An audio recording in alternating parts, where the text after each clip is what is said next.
જય સિયારામ।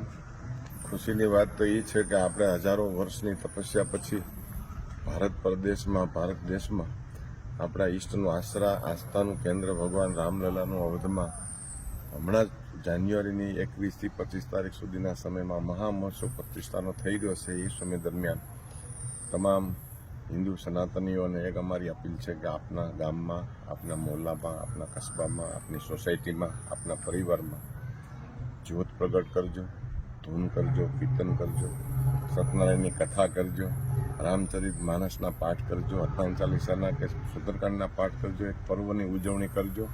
ખુશીનો અને આનંદનો પર્વ ઉજવાઈ રહ્યો છે।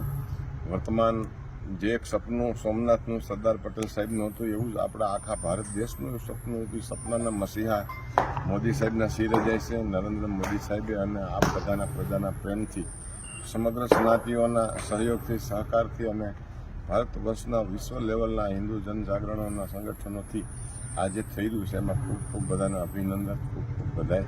આપ આ પર્વને ખૂબ પ્રેમથી, ભાવથી પ્રતિષ્ઠા મહોત્સવ આપણા ગામ સુધી, આપણા નગર સુધી પ્રસાદનો માહોલ બનાવજો। સત્સંગ, કીર્તન અને એક પર્વનો ખૂબ અનેરો આનંદ બધામાં પ્રસરી રહે છે। ભગવાન રામચંદ્ર પાસે પ્રાર્થના। જય સિયારામ, જય આપા।